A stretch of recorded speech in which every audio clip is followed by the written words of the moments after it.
The rain slid down the windows as if trying to wash away the past, but there wasn't enough water in the world to erase what that house was hiding.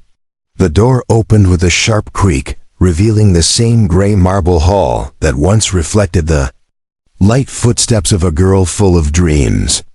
Today, her steps belonged to a tired woman, with a wrinkled uniform and a silent soul. No one recognized her eyes as they crossed theirs. After all, a decade is long enough to forget even the scent of the one who once owned it all. If you enjoy stories like this, subscribe to the channel now. This is your free drama channel here on YouTube. Yoon Hae-rin tightened the strap of the old bag she carried on her shoulders. In front of her, the mansion's main staircase looked taller than she remembered. Each step carried a weight that wasn't physical, it was emotional, and it couldn't be carried alone. The housekeeper asked her to wait in the hallway while she informed the owners that the new maid had arrived. New, they said. Little did they know that she knew that house better than anyone inside it.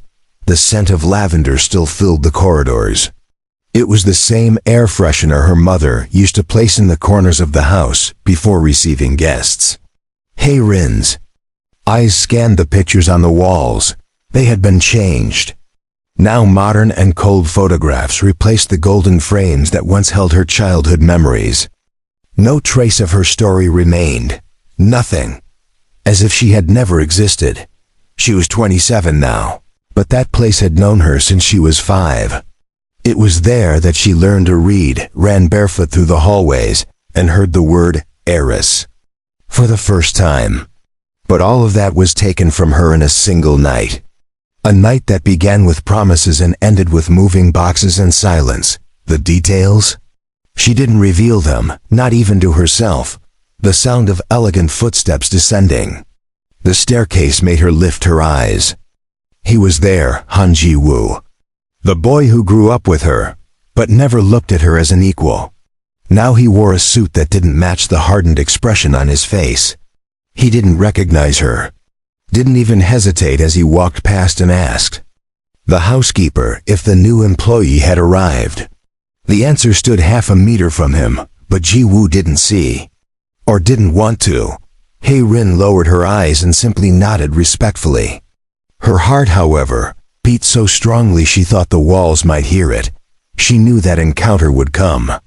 But nothing, absolutely nothing, prepared her to feel like a stranger in the house where she used to sleep with the door open. In the kitchen, everything was different. New appliances, staff she had never seen before, mechanical conversations, and hurried glances.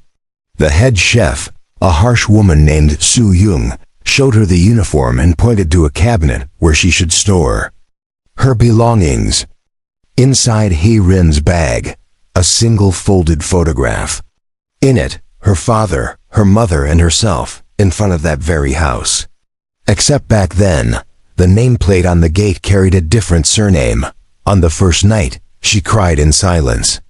The servants' quarters were now in the basement. And ironically, she was sleeping directly beneath the master suite, the very room where she grew up, with a view of the cherry blossom garden. The irony seemed handpicked by fate.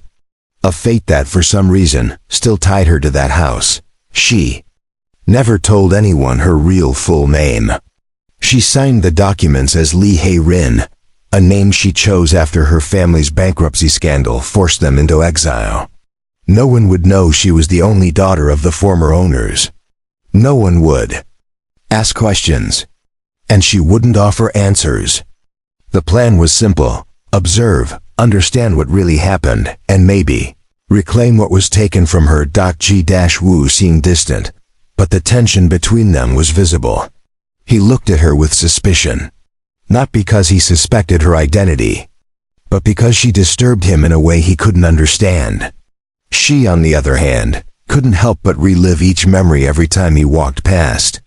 The boy who once gave her a paper necklace in childhood now wore imported watches and smiled with the coldness of someone who grew up without questions. One morning, he caught her looking out from the living room balcony. It was the same balcony where the two of them used to play make-believe theater using sheets as curtains. "Do you have something to do here, or are you just daydreaming?" he asked, without kindness. She simply smiled and replied, "Just trying to remember where I left my past." He frowned but said nothing. The tension hung in the air like the smell of burnt coffee, and it followed him through the halls for days. Ji-woo was about to get engaged to the daughter of an influential politician, a strategic union. Nothing more, and HEIRESS' presence, though subtle, began to crack the perfection of his routine. During a dinner, while serving dishes in the glass room, she heard her father's name mentioned by one of the guests. If it weren't for that failure Yoon Min-ho, this house would have been sold for a fair price, a man said. She froze. The fork dropped to the floor. Ji-woo looked at her. For the first time directly. Something in his gaze faltered. The following night, she climbed to the attic in secret. It was where her father kept documents, books, letters. Nothing should have remained, but she found a box. Inside it, newspaper clippings, notes, and a letter. The handwriting belonged to Ji-woo's mother. The words hit like a blow. "Let's keep it secret. If they find out Harin is the real heiress, everything will be lost." Harin's world turned to smoke. She trembled. The clock's hands marked exactly 3:33 a.m. In the absolute silence of the house, she realized the past hadn't just been forgotten. It had been erased, rewritten, buried. And all those she had trusted were among those holding the shovels. In the days that followed, her posture changed. Still quiet, still invisible, but now alert. Every conversation, every key left on a table, every glance exchanged between Ji-woo and his mother carried hidden layers she began to decipher. And with every new detail, a certainty grew. She hadn't returned to serve coffee. She had returned for revenge, but revenge wasn't a cold plan. It was a scream muffled for 10 years, a cry that never ceased. It was about justice, yes, but also about memory, about knowing who she was, and why it had been necessary to erase her. One night, while cleaning the main living room, she found a photograph fallen behind the bookshelf. It was her and Ji-woo, children. He smiled. She hugged him. On the back, the delicate handwriting of Ji-woo's mother. "May they never be separated." HEIRESS rested her forehead on the glass frame and closed her eyes. A tear fell. Perhaps the deepest pain didn't come from betrayal, but from the longing for what was once real. She knew that facing the past would be difficult, but no one warned her it would also be cruel. Ji-woo still didn't know who she was, and she still didn't know if she'd have the courage to tell him. The cold arrived early that autumn. The cherry blossom garden dried little by little, as if mourning too. And HEIRESS now looked through the window of the servants' room with a growing certainty in each heartbeat. Something inside that house still belonged to her, and she wouldn't leave until she took it back. That morning, the smell of freshly brewed green tea filled the hallways, even before the sun touched the windows of the main floor. HEIRESS was already up, her hair carefully tied back, her uniform perfectly aligned, and her expression unshaken. Her movements were precise, as if she had always belonged to that house. And in a way, she did. But the truth, for now, remained buried under layers of silence and convenience. While setting the breakfast table in the glass room, she heard voices coming from upstairs. Ji-woo's mother was arguing on the phone. With every sentence that came out of her mouth, it became more evident the coldness she always tried to hide behind pearls and tailored suits. HEIRESS knew that tone. It was the same tone that expelled her from that house without warning, without compassion. As if her childhood were disposable. As if she were a mistake that needed to be corrected before anyone noticed. Ji-woo came down shortly after, impeccable as always. His shoes gleamed as if they had never touched the ground. He glanced at her sideways as he sat at the table, the folded newspaper beside his plate. "You're new?" he asked, barely raising his voice. She nodded. He insisted, "Have you worked in other homes?" She replied calmly, "Not like this one." He didn't understand what was behind that answer. Or maybe he preferred to ignore. That afternoon, she was assigned to clean the library, a forgotten room where time seemed frozen. HEIRESS ran her fingers along the spines of the books and felt the weight of memories. It was there her father used to read her bedtime stories. It was there Ji-woo's mother taught her to write her name. Everything now was covered in dust, as if the memory of her existence had become inconvenient. Among the books, she found an old leather-bound notebook. Inside were notes about business meetings, investor names, deadlines. But at the end, a sentence was heavily underlined: "Protect HEIRESS at all costs." The handwriting was her father's, and once again, the ground beneath her feet threatened to collapse. What had he needed to protect, and from whom? That night, Ji-woo surprised her in the kitchen.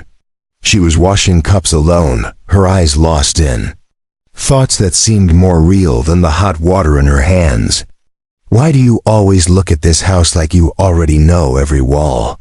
he asked. She hesitated. "Because sometimes we don't forget what left a deep mark," she replied. He furrowed his brow, as if something stirred in his memory. But once again, he let it go. A special lunch was scheduled for the weekend, and all the staff were on edge. The governor was coming to dine with the family, and Ji-woo was expected to officially announce his engagement to the governor's daughter. It was an important event. But for HEIRESS, it meant just another test. She would have to smile, serve, hide, all while her heart weighed like stone in her chest. During preparations, she overheard Ji-woo's mother speaking behind closed doors with an unknown man. The voices were muffled, but one sentence pierced through the wood. "We can't let her get close to Ji-woo. If he remembers, everything collapses." HEIRESS walked away before they noticed her presence. The pieces were starting to fit together. But the final picture was still unclear. Ji-woo began watching her. She noticed. The looks were discreet, but constant.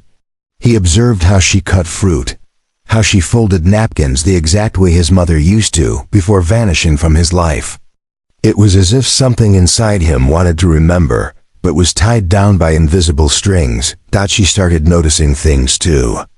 Ji-woo ran his fingers along the hallways like someone searching for something he couldn't explain. Sometimes he stopped in front of closed doors, as if something was pulling him in. One afternoon, he entered the old music room, young HEIRESS's favorite place. And there, among the instruments, he found a small children's sheet music book. Her name, written in pencil, was still on the inside cover. That night, he didn't dine with the family. He stayed in his room, holding the book. The memory struck. Like lightning, a girl with braided hair, small fingers pressing the wrong keys, and he beside her clapping off beat. "HEIRESS," he whispered, not knowing where the name had come from. Meanwhile, she watched the movement of the house from the servants' room window. The lights, the muffled conversations, the fake laughter. Everything was theater. But she wasn't in a hurry. She knew that, at the right moment, the stage would flip. On the eve of the governor's dinner, HEIRESS was given the task of serving wine in the main hall, a role that required constant presence. She would be just a few feet from Ji-woo the entire event. It was risky, but it was exactly what she wanted. When he saw her that night, something in him faltered. The maid uniform couldn't hide the dignity in her eyes, and the way she held the bottle, with precision, with elegance, revealed that she was not just another employee. But he still didn't know how to name what he felt. The governor's daughter was beautiful, polite, but lacked sparkle. Everything about her seemed rehearsed. She tried to make conversation with Ji-woo, but he was distracted. At every movement of the new maid, his eyes betrayed the engagement, and HEIRESS noticed, not with pride, but with sadness. Because what existed between them was old, and was being rediscovered too late. In the kitchen, the head chef Soo-young warned HEIRESS, "Avoid getting too close." People are watching. She simply nodded and returned to the hall. She knew she was at the limit, but also knew that the truth lives exactly on that edge. In the night that followed, Ji-woo couldn't sleep. He searched the attic, the cabinets, until he returned to the music room. He pressed the same key she used to touch as a child. The sound echoed through the empty house like a rejected memory. And at that moment, something finally broke. The next morning, he waited for her in the garden. When she appeared to water the plants, he stared at her. "What's your full name?" he asked. She hesitated, smiled softly, but her eyes were heavy. "Why do you ask?" He didn't reply, just stared. She looked away and continued watering the flowers. But the unanswered question echoed louder than any confession. HEIRESS began gathering evidence. Hidden documents, signed receipts, records forgotten in the basement. She knew her time there had an expiration date, and she had to be ready. The game was silent, but cruel, and she no longer had the luxury of naivety to the library alone. He took the notebook she had found days before. He already knew she'd been there. He flipped through the pages, read the underlined sentence, and then he found an old photo hidden among the pages. It was him and her, still children, sitting on the front steps. On the back, written in shaky handwriting, "Promise you'll never forget what you feel for her." His mother entered the room at that very moment. Her eyes froze when she saw the photo in her son's hands. For a second, time stopped. Ji-woo said nothing, but something in his gaze made it clear. He was starting to remember, and she, to fear. Later, HEIRESS was summoned to the lady of the house's office. She received a direct order. "After this weekend, your services will no longer be needed." She simply thanked her, unsurprised. She knew they were trying to silence what had already awakened in the garden. While collecting the last tools, she found Ji-woo standing in front of the old swing. He held the photo tightly. When she approached, he handed her the paper and asked, "This was your place, wasn't it?" She replied only with a look. And sometimes silence says everything. He stepped forward, but before he could say anything else, his mother's voice echoed from the top of the balcony. "Ji-woo, we need to talk, now." The tension in the air was unbearable. He hesitated, looked at HEIRESS. She nodded as if to say, "Go." But deep down, she knew that conversation would change everything. That night, for the first time in years, she climbed to the second floor alone. She stopped in front of the old bedroom door. The doorknob still had the same cold texture. She didn't go in. She just rested her forehead on the wood and whispered to herself, "I came back." And there, among shadows, forgotten promises, and a pain that wouldn't fade, she knew the past was awakening, and the present could no longer pretend for much longer. That morning, the fog covered the mansion like a thick veil of silence. The house seemed to hesitate between the past and the present, as if each window hid something that needed to remain untouched. HEIRESS woke up to the muffled sound of voices. Upstairs, rushed footsteps, sharp tones, doors slamming harder than they should in such an elegant home. She knew the truth was starting to seep through the cracks. Woo didn't show up for breakfast. The housekeeper simply stated, dryly, that he wouldn't be coming down that day. His absence was felt, but not mentioned. Everything there was restrained, as if any emotion off script might jeopardize the perfection of the setting. And HEIRESS, even in silence, felt that the surface was about to crack. In the kitchen, the conversations among the staff began to shift. Glances exchanged, whispers when she passed by. Someone had noticed something. Perhaps it was the way Ji-woo looked at her, or the way the mistress avoided her. Perhaps it was just the instinct of those who live surrounded by secrets. But one thing was certain. Her presence was no longer going unnoticed. In the library, the old wall clock marked a time no one lived in anymore. HEIRESS looked at it with strange familiarity. She remembered when her father had it installed there, saying, "The house only starts to breathe when we know the right time to stop and listen." Now the ticking sounded like a warning. The time to listen was approaching. She passed by Ji-woo in the late afternoon. He was getting out of the car, his eyes sunken, his expression weighed down by things he still didn't know how to name. When he saw her, he stopped. For a moment, the world around them seemed to slow down.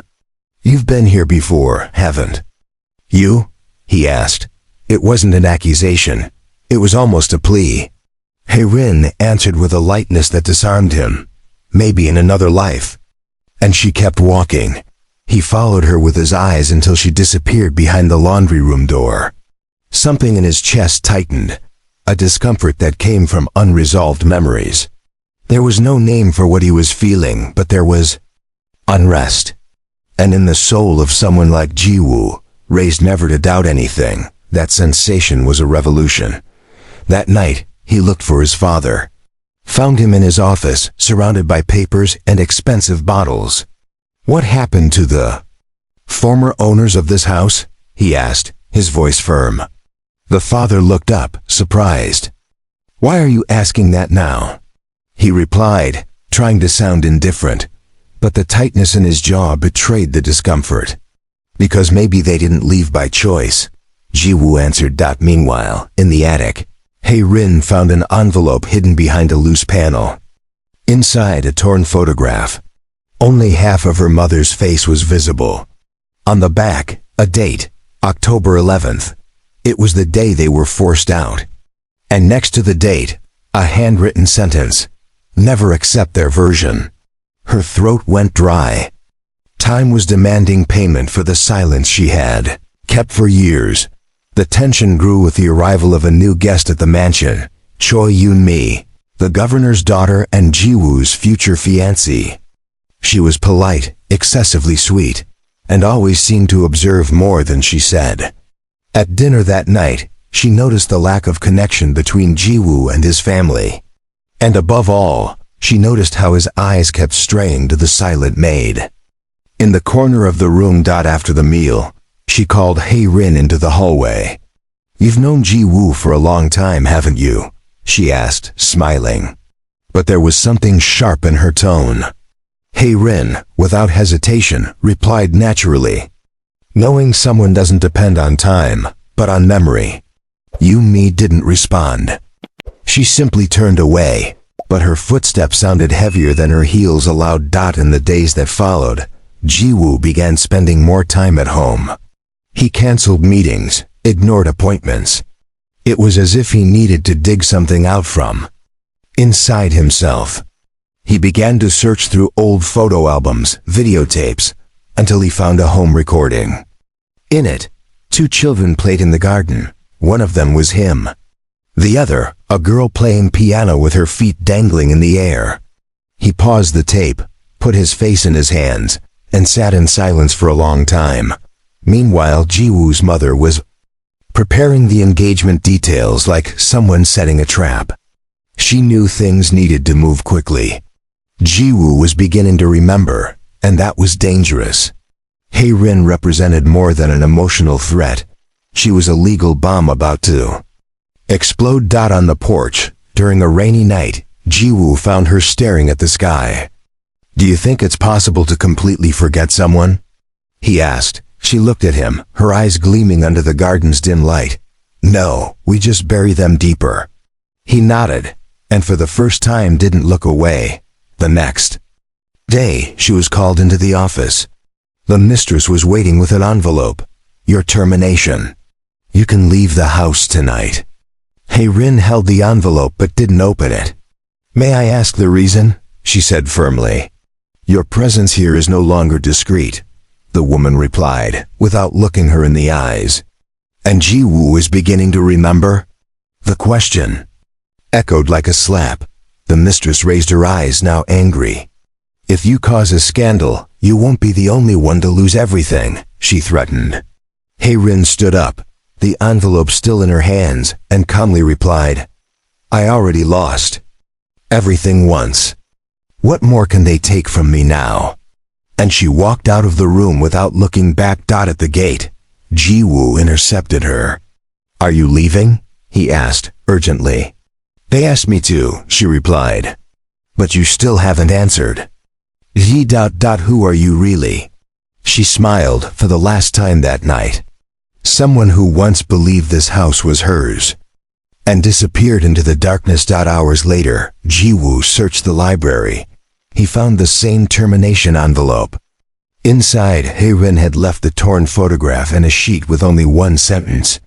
"If you still remember me, find me where it all began." He knew exactly what that meant. The next morning, he went to the old school where they studied. The place was closed down, but the gate still creaked the same way. On the tree in the yard, a mark still remained, 2 names, carved by childish hands. He ran his fingers over the worn letters and felt something inside him break open. Meanwhile, Hae-rin sat in a small cafe near the bus terminal. The same one she used to go to with her mother on Sundays. A place where no one recognized her, but where she could breathe. Her cup of tea cooled slowly, but she didn't drink it. She waited. She didn't know for what, but something inside her said that the cycle was not yet complete. Ji-woo arrived hours later. No suit, no official car. Just him, with eyes carrying all the answers he never knew he needed. When he saw her, he stopped. She didn't smile, neither did he. But there was something in the silence between them that said more than any words. They sat across from each other. For long minutes, they said nothing. Just looked at one another. And then he asked, "Why didn't you tell me who you were?" She answered, eyes filled with tears, "Because I wanted to know who you were, without the weight of the surname." He nodded. The breath trapped in his chest finally escaped. And there, between cold teacups and warmed memories, the two began to stitch together a truth that no one else could deny. But the world outside wasn't ready to accept that reunion. And in the days that followed, the ghosts of that house would return with full force. Because truth, no matter how just, always demands a high price. And they were about to discover how much it cost to rewrite a story that had been forcefully erased. The cafe where they had reunited still held the warmth of that afternoon, even after Ji-woo left without saying if he would return. Hae-rin remained seated for long minutes, watching the light rain beginning to fall outside. The same rain that had fallen 10 years earlier on the night her life changed forever. It was as if time had closed the cycle with the cruel precision of someone who never forgets. She held the empty cup between her hands and wondered, did he really remember everything? Back at the mansion, Ji-woo's absence was felt like a void spreading through the hallways. His mother, restless, pretended to maintain routine, but her eyes scanned every corner of the house with urgency. She knew her son had found something dangerous, something she could no longer hide. His father, on the other hand, kept his usual silence, but made low-voiced phone calls. Locked in his office until late at night. Ji-woo didn't sleep at home that night, nor did he answer any calls. The city was big enough to get lost in, but it seemed he had finally found the only place where everything made sense. The old park near the school, now abandoned, served as shelter for the thoughts that wouldn't stop. The memory of young Hae-rin flooded his mind with painful clarity, and with it, the shame of having forgotten her so completely. Meanwhile, Hae-rin returned to the small boarding house where she'd been staying since leaving the mansion. It was a modest room, with peeling walls and an old lamp that flickered when turned on. But there, she could breathe without measuring every step. She sat on the thin mattress and took from her pocket one of the torn pages from her father's diary, the one that spoke of a bank account in her name, frozen since 2013. She knew that clue would take her deeper into the web that had destroyed her family. The next day, Ji-woo appeared at the cafe again. He sat in the same place, ordered the same drink. But Hae-rin wasn't there. She had left early, determined to visit the family's former accountant. An elderly man who had disappeared from sight when everything collapsed. She found him in a distant neighborhood, tending plants on an improvised balcony. When he saw her, he barely recognized her. But his eyes filled with tears the moment he heard her name. He invited her in. The place was small, but full of boxes with old papers. After hesitating, he handed her a sealed envelope with the seal of her father's former company. "Your father asked me to keep this in case you ever returned. I never thought it would happen." Heiren opened the envelope with trembling hands. Inside, a letter, long, dense, and with words that felt written by a heart in ruins. The letter revealed what she feared. The contract transferring the house had been forged. Her father never agreed to sell the mansion, but was forced to sign doctored documents under threat of prison and public disgrace. The order came from someone powerful, someone close to Ji Woo's family. Someone with too much to lose if the Yuns didn't disappear. That night, Heiren walked to the mansion. From outside, she looked at the gate that once opened naturally for her and now stood as a barrier between what had been and what could still be. She didn't try to go in. She just stood there in the rain, with the envelope pressed to her chest. Inside, there was more than documents. There was the truth. And with it, the irreversible pain of knowing that everything had been planned. Gu returned to the mansion at the exact same moment. When he got out of the car and saw Heiren standing there, soaked, he didn't hesitate. He ran to her, grabbed her arm, and pulled her under the awning. "Are you out of your mind?" he asked. "Why are you here?" She simply answered, eyes fixed on his. "Because this is where it all began, and I don't want to run anymore." She handed him the envelope. Ji Woo opened it, in silence. His hands trembled. His face turned pale. When he finished, he lowered his eyes. "My parents, they knew about this?" he asked. "They were part of it," Heiren replied. He didn't deny it, didn't defend them. He just turned his face away and said, "Then I was part of it too." She shook her head. "You were just a child. And so was I." They knew exactly what they were doing. The conversation was interrupted by Ji Woo's mother, who appeared on the balcony.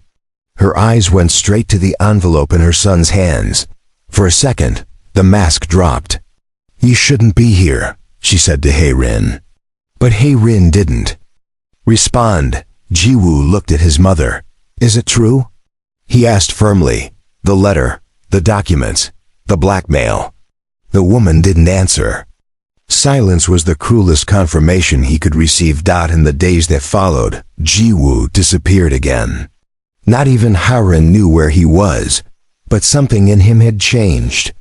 A part of him that had been dormant was now awake, and there was no more pretending not to know.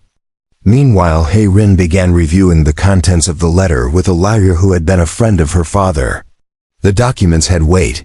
They could start a lawsuit. But she didn't want justice in court.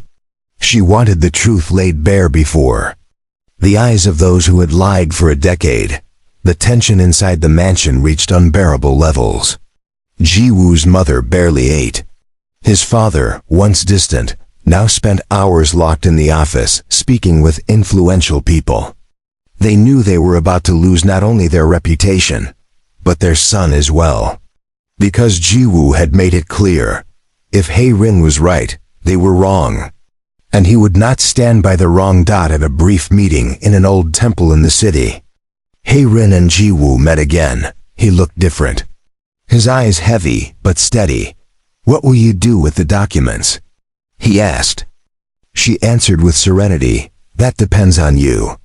He understood, because now it wasn't just about her. It was about him too. And about what they would do with what they still felt, even if they had never named it. That same night, his mother went to see Heiren. She knocked on the door of the boarding house as if swallowing her pride for the last time. "How much do you want to leave and never come back?" she asked bluntly. Heiren looked at her calmly. "I don't want money.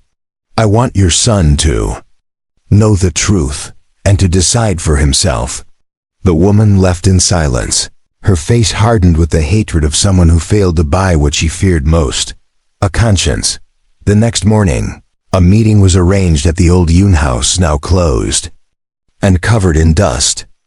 Ji-woo arrived first, then his parents. Lastly, Hae-rin, with the documents in hand. They all sat in the old living room, where years ago they had tea as a family. But now there were too many cracks between them, and no cup in the world could fill the void of that reunion. Ji-woo spoke first.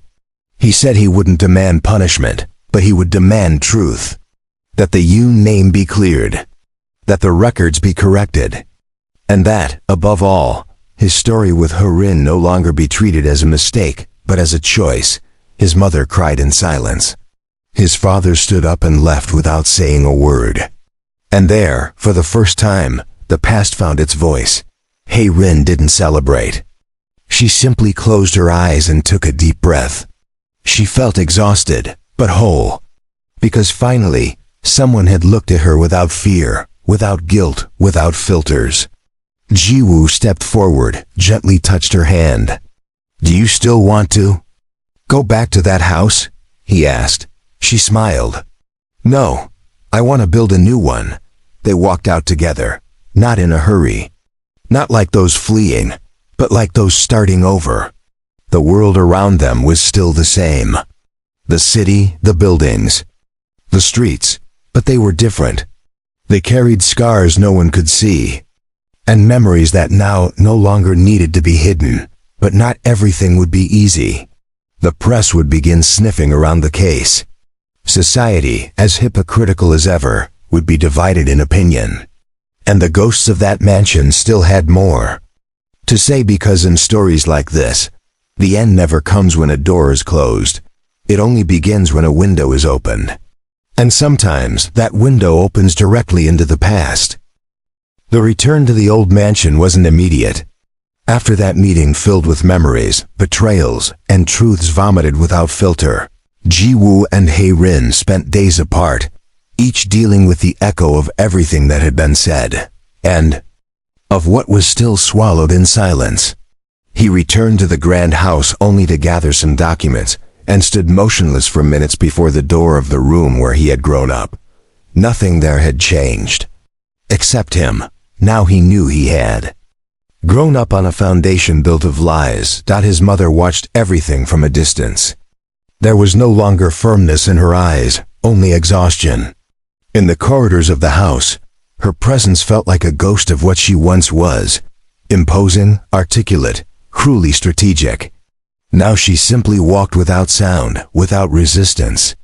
She knew she had lost not just her authority, but the silent respect of her own son. And more than anything, she had lost control over the past. Because now it had a name and a face. And it had come back. In the music room, where everything began, Ji-woo sat before the old piano. His fingers played hesitant notes, but the melody soon settled. It was the same song Hae-rin used to play when they were children. A song without a name, composed of memories. On the balcony, his father watched him silently. He tried to approach, but Ji-woo didn't allow it. "We have nothing left to say. The time to hear each other has passed. Now, all you can do is listen." Hae-rin, meanwhile, returned to the old school. The building was about to be demolished, but she gained access before its destruction. She walked through empty classrooms, ran her hand over scratched desks, sat at the old window where she used to dream out loud about adult life. And now there, with the truth on her shoulders and childhood still alive in every corner, she understood. Her story had never been destroyed, only silenced. But it had survived. Days later, an anonymous article appeared on a local blog. It detailed the forced property transfer of the Yoons, the documents, the blackmail, the names involved. It didn't mention Ji-woo directly, but all eyes turned to him. It was inevitable. Journalists knocked at the door. Reporters surrounded the walls. The family was at the eye of the storm. But for the first time, Ji-woo didn't run. Let them talk. The truth may be uncomfortable, but it's the only thing that doesn't rot. HEIRESS was summoned to testify at the old district court. She went with the original documents in hand, her head held high, and the presence of someone who had once been expelled from her own story but returned as its author. The eyes watching her weren't filled with pity. They were filled with respect. And she knew, without anyone having to say it, time had finally taken her side. After the scandal, the governor discreetly broke off the engagement arrangement with Ji-woo's family. There was no public outcry, no press conference. Only political silence, broken deals, and canceled dinners. His daughter Yoonmi also didn't seek out Ji-woo. Deep down, she knew that bond had never existed, and she respected the silence as if it were one final act of maturity. The house that once symbolized power now became the center of controversy. But internally, it was emptier than ever. The housekeeper resigned, the head chef too. Staff began vanishing like dust carried by the wind. Ji-woo's mother started carrying medication in her purse, and his father stopped attending company meetings. The fall wasn't loud, it was silent, cruel, and exactly like everything they had built, without empathy. HEIRESS was offered the chance to return to the house, now no longer as a maid, but as a legitimate part of the founding family. The judge had recognized, based on documents and records, the irregularity in the transfer process. She now had her name on the deed, by right, but she refused. Said she didn't want walls stained by what she had witnessed. That she preferred to rebuild from scratch somewhere else. Somewhere the roof would be hers, but the memories would be new. Ji-woo didn't insist. He only said he wanted to walk beside her. Not as compensation, not as an apology, but as someone who had also lost something, and now wanted to discover what could be built when one loves without debt. HEIRESS smiled. A small, restrained smile, but one that said, yes. They rented a small townhouse in the old part of the city. It wasn't luxurious, but it had light. Large windows, a kitchen that smelled of fresh bread, and a balcony where entire silences could fit without pain. There, little by little, they created rituals. Afternoon tea, books scattered around. The piano melody played with eyes closed. Neither of them spoke about the mansion.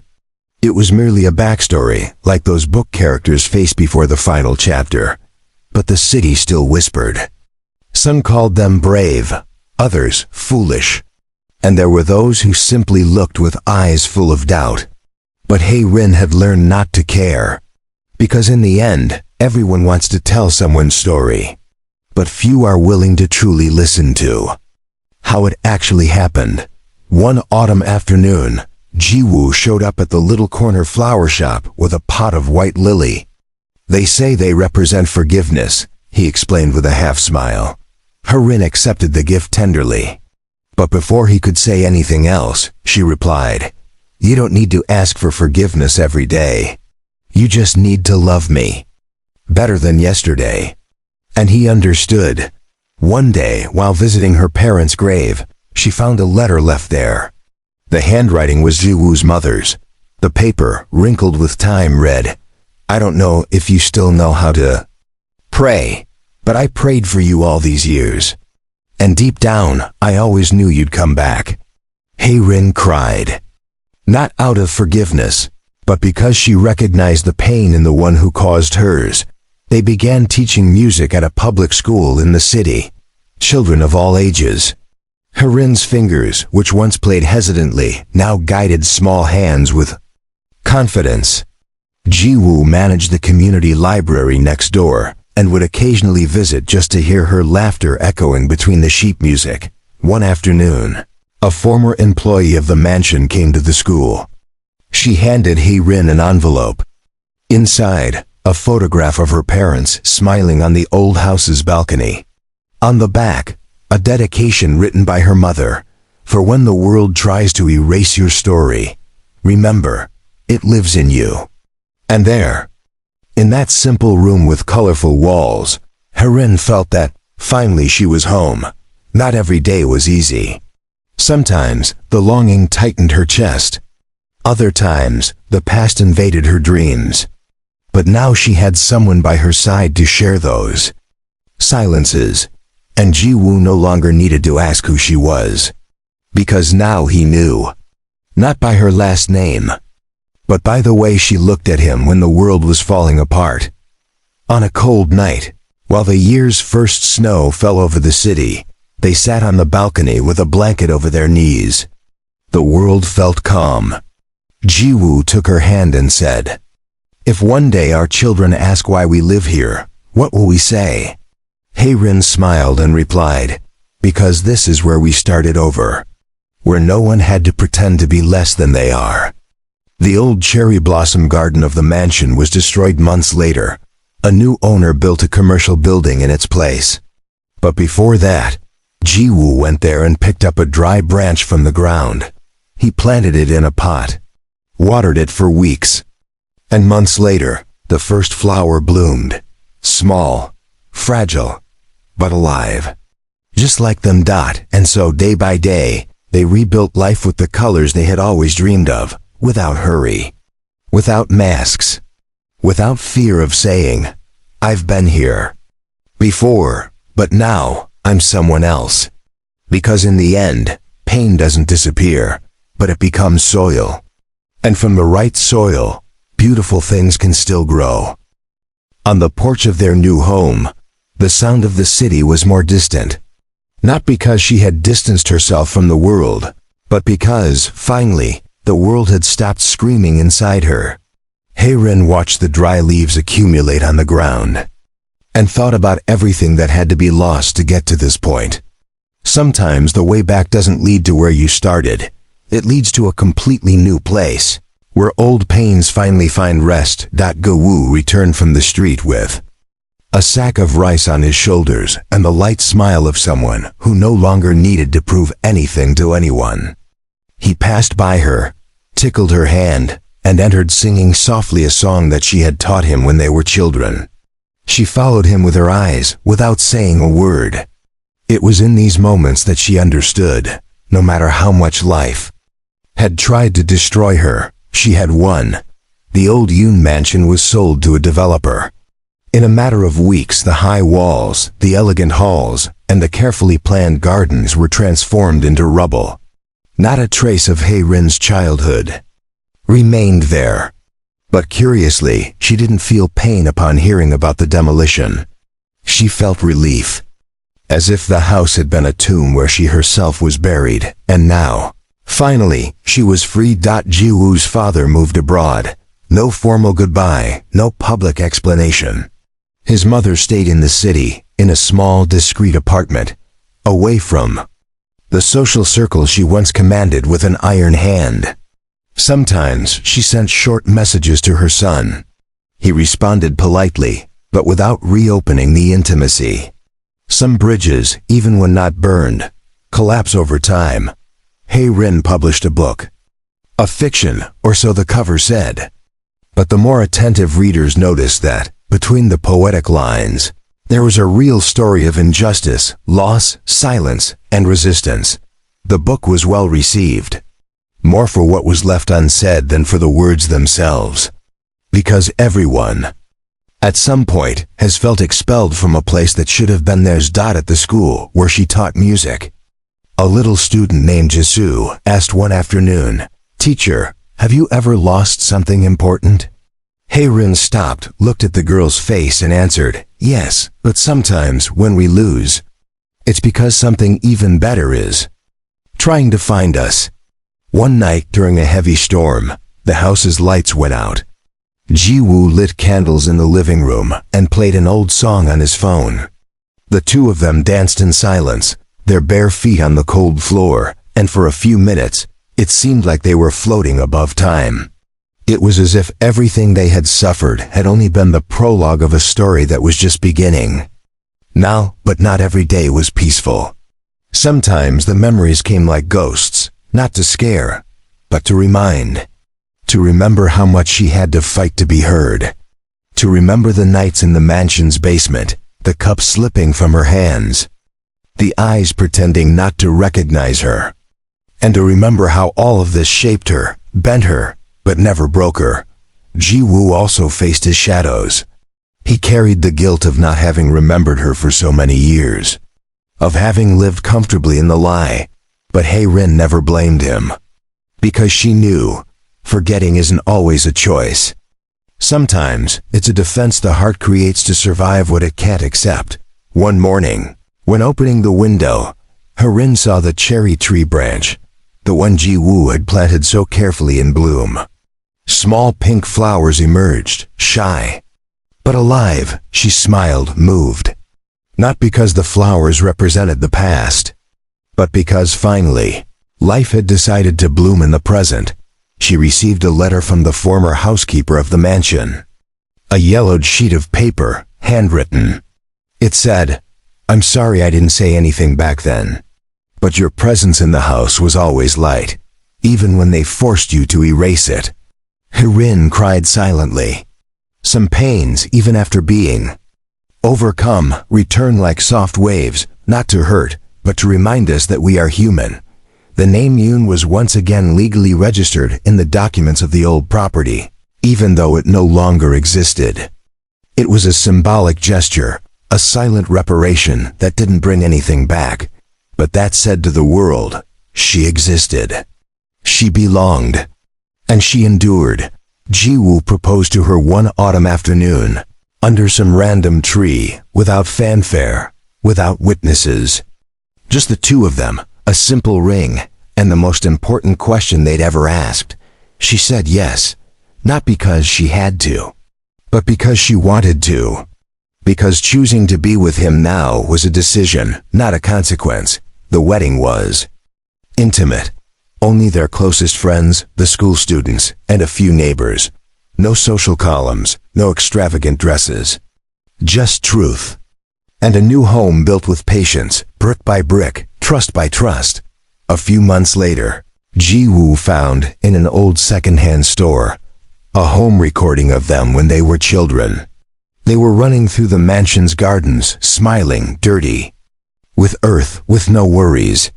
He took the tape to her, and together, they watched it sitting on the couch, in silence. At the end, she turned to him and said, "It's strange. It seems like those two knew that one day they'd have to reunite." Time passed. The cherry blossoms spread to other trees. Routine set in, but it didn't erase the glow of the small victories. A new home, new neighbors, new dreams. But through all of this, one certainty remained. The past doesn't have to be a punishment. It can be soil. As long as we choose what to plant. And Hae-rin chose to plant kindness, hope, and above all, courage. Because in a world that tried to erase her, she refused to disappear. She returned as an employee, but was, in fact, the heir to something. No one there had truth. One day, a journalist tried to retell the story for a documentary. He sought out Hae-rin, asked for interviews details. She politely declined. "The story has already been told. Now I just want to live it." And so, once again, she chose silence as her answer. Ka-woo was never the same. The pain made him more of a man than titles ever did. The loss made him more whole than money ever could. And the reunion made him more human than his parents' plans had ever allowed. He was, at last, himself. Hae-rin, sitting with her students in an improvised choir at the school, listened to their off-key voices with a full heart. The girl who had once been taken from her own home was now giving the world what they tried to erase in her: joy. On the wall of the small office they shared at home, there was a single frame. Inside, a photo of the three of them, her parents, and Ji-woo, still children. It was the only reminder of the mansion that remained, but it was enough. Because everything that came after was worth more than any luxury mural. On the difficult days, she remembered, resisting is not just surviving. It's continuing to love, even when the world tries to turn your heart to stone. And she continued. Loved, believed, started over. Not once, but many times. The words she repeated most often to her students: "Don't let anyone write your story for you." And they smiled, not fully understanding. But one day, they would. And maybe that's the greatest victory of all. Teaching what she learned. Not with books, but with scars. Because going back to the place that once was yours, disguised in invisibility, requires more than courage. It requires love. For yourself. For the truth. For what is right. And in the end, what remains is not what they took from her, but what she built despite it, because she came back. But not as they wanted. She came back as she needed. She came back as the author, and rewrote it all. With light, with truth, with the name that had never stopped being hers.